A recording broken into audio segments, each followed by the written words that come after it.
I would say focus on your core strengths, whether you think that they are important to the role or not. My background was I started off in the Foundry support team, and then I moved into QA. And when I interviewed for QA, so Chloe actually interviewed me, I remember thinking that there was no way I was technical enough for this role. There was no way I had all the skills needed. I wasn't a coder, and there was definitely a space for saying, we want Python programming on the job application. And I remember, I don't know if you remember, Chloe, but I remember in the interview that you guys gave me a Python test, which I did awfully at.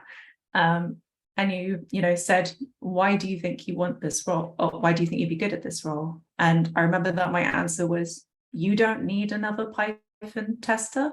You have developers who are incredibly skilled at Python. What I'm going to do is show you where the user is and what the artist wants, and just being able to highlight your strengths, whether you think that they are exactly what that person is looking for or not, is going to show them exactly why they need you. These are all transferable skills. You can take them into any role in, to be honest, any industry, but especially in any role in tech. They're always going to be valuable. Definitely, I agree with that. And also, if you're interested, just have fun as well. Ask questions. It doesn't have to be the case all the time, but in my case, definitely helped for me to be a little bit bold as well. I didn't start out in the product management team. I started out as a CS, so one of the in-house artists, working on that product, and I would basically just butt into sprint review sessions and look at what people have been working on and ask questions about it, but also kind of put forward the things that I was hearing from clients, and kind of trying to push things in a direction, even though it was definitely not my place to do, but I was just wanting to be the voice of the client. So that's basically how I ended up where I am now. But obviously different people have different skill sets, have different interests, have different wants, so really just, I guess, trust yourself, and just be confident in those skills that you do have. And if you want to expand them, then there's nothing stopping you as well. There's always just so much scope to keep bettering yourself and keep learning. I'm learning constantly.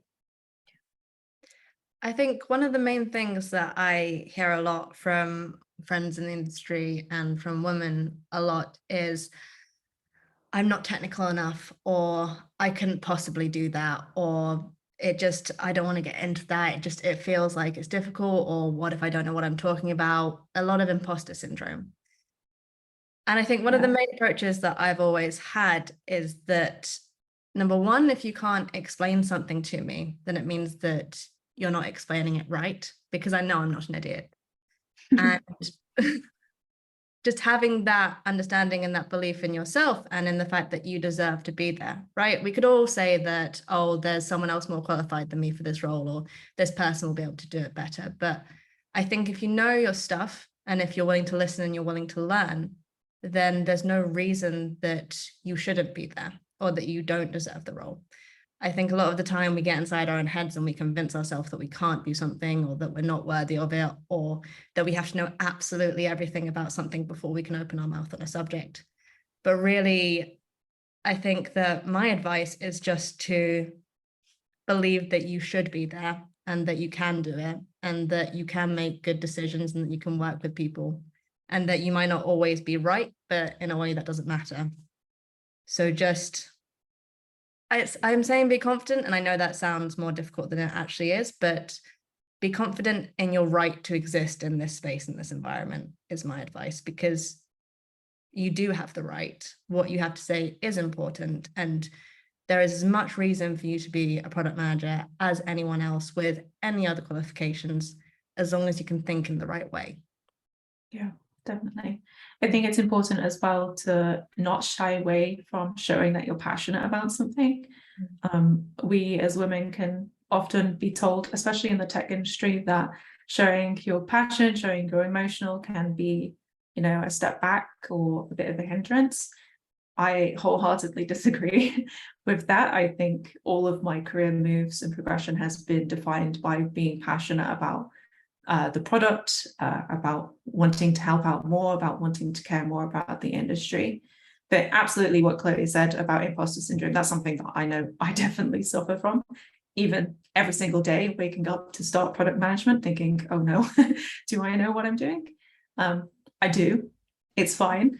I'll get there. The areas that I don't know, I can work on. And there are plenty of people at Foundry who will be able to help me in terms of mentorship, in terms of, we have courses that I know all of us are going on a course at the end of this month to work on some leadership skills there, which is going to be awesome. We have options, you know, you don't have to know everything on day one. But I think as part of that, and as part of being able to sort of tackle imposter syndrome, one thing to recognize is one thing to recognize, which I actually heard recently at a talk from the female CG suit of Turning Red. I think it's Turning Red, the Pixar film, which I thought was incredible, was just acknowledge your imposter syndrome is happening, that you don't have to beat it, and it can just be there, and you can just slightly push it to the side to get through the day, which I think is a really, really great way to look at it. You know, you can step back and look at things objectively and say, okay, I don't feel like I'm going to get this job. Okay, well, if I pretend that this is somebody else, it's not me, why is that person qualified for the job? And ultimately, I've had this when I applied to be product manager for Mari. I didn't think I was going to get it, but then I stepped back and I said, well, I've been working in Mari for 6 years.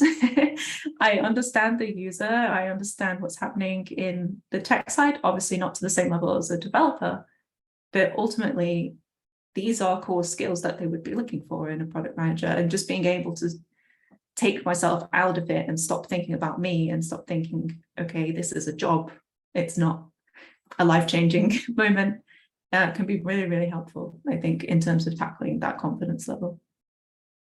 Definitely. And this is the tech industry in general can be also quite intimidating. You know, previous to actually joining Foundry, I was kind of thinking, oh gosh, is this really something I'm qualified for?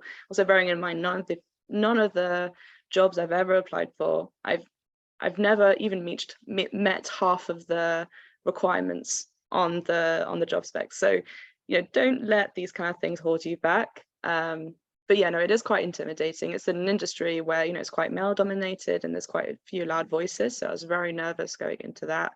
But really, you know, joining Foundry, it was completely the opposite of what I was expecting. You know, it's got really good, we've got really good balance here. And if anything, I've been able to progress here so much faster than I was ever expecting, just because, you know, people around you, you know, they value your feedback, they value just, you know, the skills that you have. And I guess it's just about being, I guess, confident in those skills, not necessarily confident in general, but being confident in what you can do. Because yeah, there's nothing really stopping you apart from, you know, this voice in the back of your head saying, oh, you probably can't do this. But in the reality, it's just so different, you know. I'm just gonna make a point, because you said earlier, you said how I could attest to seeing you be very passionate at work. And I think one of the most impressive things I think I've ever seen you do is cry in a business meeting. Oh. Up until I saw you do it, I was like, that's something I could never do. But then I thought about it and I was like, actually, that's okay. It's okay to be passionate enough about something that it does make you cry, or it does make you angry, or it does make you something else, because it just shows that you care and that you can be invested in this thing. And we don't have to be afraid of those kinds of emotions, even in a business situation. Yeah, it's making me want to cry now. I guess the question is there, like, what was the outcome of that? Like, was it positive or negative? Because, you know, a lot of people are afraid to express themselves in that way because they're thinking, oh, I might be seen as weak, I might be seen as this. But if anything, obviously you were in the room, so your impression was that it wasn't. It was actually a really powerful thing, and it was, if anything, it reflected just how much you cared, which is a good thing. I think it was positive to come out of that. I think it really did help to like highlight the situation, highlight why it was important. What I do you don't think I've ever had every time I get a new boss, I warn them that they will see me cry in front of them, and it's not because I'm upset, it's because I care. That's just a thing that I can't control. And I have had leadership in the past where they've sort of warned against that, and as I said earlier, I kind of feel like that's no longer the case. Like, we shouldn't be afraid of showing how we truly feel about things. And yeah, it's a little bit inconvenient to start crying about a feature, or because I feel like I haven't been listened to. But I think it's also very effective at getting the point across. Yeah, I haven't ever had a negative outcome from that. What it's usually done is opened up a conversation that, either can be taken more privately, or a wider discussion at the table when someone realizes, oh, actually, she does care about this, and I want to know why she feels that passionately about that. I want to know why that was such a strong response, or why we've got to that point, or it actually helps check the situation, because sometimes you can be in a room and people aren't listening to you, and that can be very tough because you're being dismissed. And it does reframe that conversation, because it makes people think more about, oh, actually, are we guilty of this? Are we not listening? Are we being a part of a problem here? And as long as you're having those conversations not in a I want to say confrontational, but in a argumentative way, or an argumentative way, as long as you're still listening to each other, then there is room for those kinds of emotions, as long as you're always respectful. Yeah, definitely. I think we should be. Obviously, there are people who consider, a job is a job, and we don't take that home. And then there are those of us who are also extremely passionate about that job, and we care so much about how it ends up. And for me, as I said earlier, it's not just caring about the product, it's caring about the team, and about how they're affected by the work, and about the general dynamic of the company and that sort of thing as well. I think all of these are incredible skills to have in product, and if that makes you emotional, then so be it. I almost cried recently giving a presentation at SIGGRAPH Festival, just because when I said a new feature was coming, there was an audible yes in the room, and that made me want to cry. And no, don't cry in public, don't cry about Mari in public. But to be honest, I would quite happily, and I wouldn't be ashamed of that anymore. There's definitely a time when I would have been, but I think as my confidence has grown throughout being at the company and seeing how inviting Foundry is to all kinds of different personalities and people, it's been really eye-opening and has allowed me to become a lot more comfortable with the way that I approach things and who I am as a person as well, which has been fundamental to getting to where I am in product.